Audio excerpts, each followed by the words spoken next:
morning, Skyhawks. Please join us for the Pledge of Allegiance and a moment of silence. I pledge allegiance to the flag of the United States of America and to the republic for which it stands, one nation, under God, indivisible, with liberty and justice for all. And now for a moment of silence. And now for a sword pledge. I'll be a person who is safe, organized, accountable, and respectful every day. Skyhawk Sword. Welcome back to today's episode. Today is Wednesday, day 4. This week we will bring you school news, current events, and more. Join us this morning and help us wish a happy birthday to Miss Ebony and Miss Yingling. Students, get ready to cheer on your teacher. This week's sorting teacher is Miss Warman. Thank you for being an important part of Skyview, Miss Warman. Math Mystery is back. It is easy to participate. Stop at F8 and pick up a math problem to solve. Make sure that you return your papers no later than Thursday afternoon. Save the date.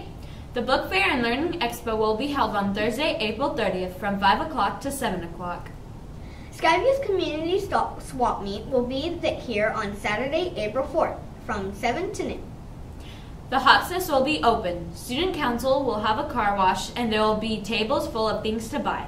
The best part is all the proceeds will go to benefit St. Jude's Research Hospital. There are only 8 days left before we take the AZ Merit Test. It's a good idea to get a head start on becoming test ready. Try going to sleep just 30 minutes early than what you are used to. And make sure you eat breakfast before school. We have a friendly reminder from Miss Reese. Because there are only a few weeks of school left, starting Monday, April 6th, students in grades 3rd through 8th will not be allowed to check out any library books until any late books are returned. Maya, it's Wednesday. I have to go. Seamount Primary is waiting for us.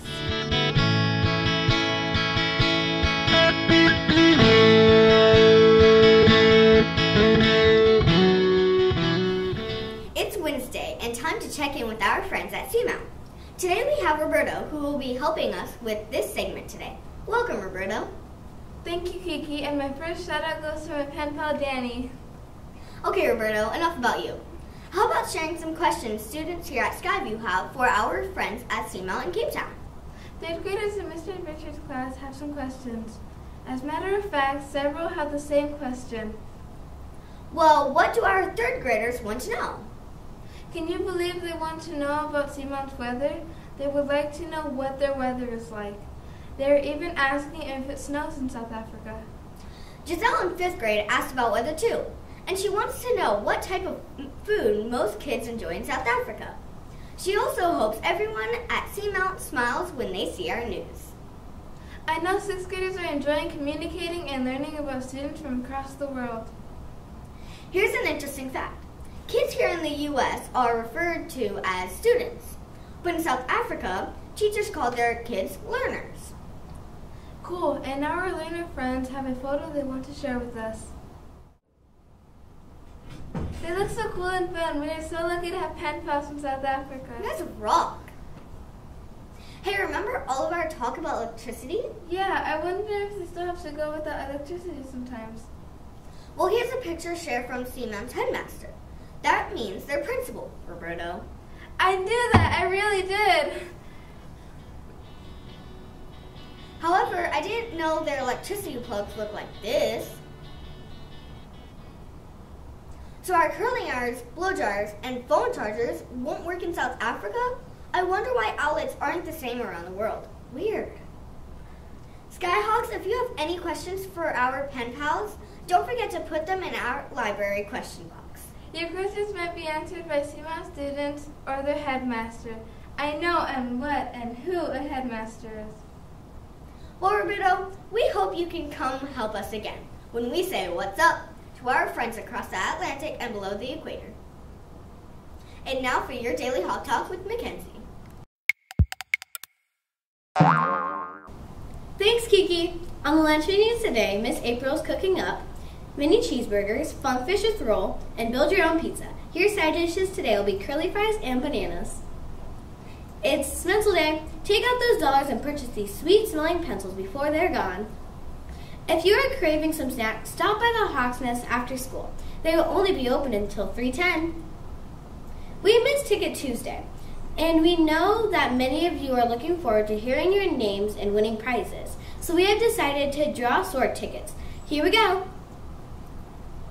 This week's sword pick winners are Marcella Armendariz, Kayla Jones, Keyshawn Lockett, and Kaylee Zong.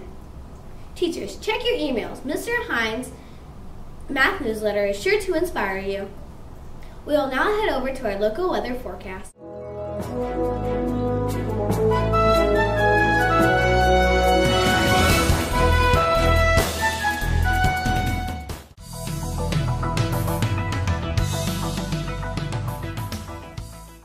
Last week, astronaut Scott Kelly and Russian cosmonaut Mikhail Kornienko reached the International Space Station. Let's visit Space to Ground to find out the latest news from NASA.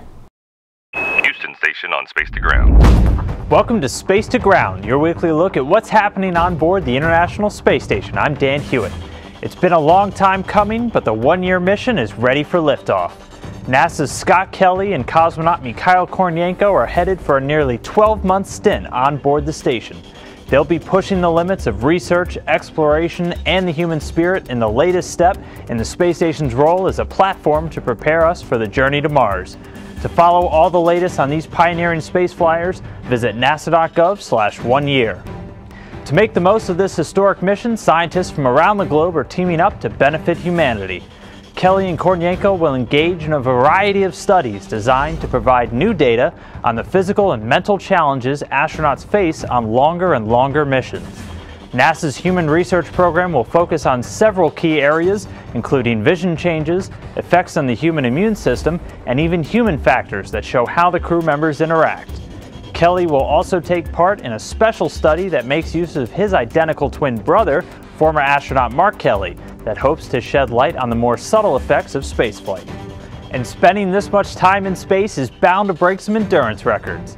The one-year crew will set the record for longest flight to the station, surpassing the previous record of 215 days set back on Expedition 14. And Kelly, who's already a veteran space flyer with 180 days in space, will set the all-time endurance record for a U.S. astronaut, currently held by Mike Fink with 382 days. And be sure to follow along with Scott Kelly on social media throughout his journey. You can find him on Twitter and Instagram, thanks to special requests from President Obama, at Station Commander Kelly. So strap in for a year in space and keep sending your questions and comments using the hashtag #SpaceToGround. We'll see you next week. That's all for today, Skyview and Seamount Primary. Have yourself a wonderful day.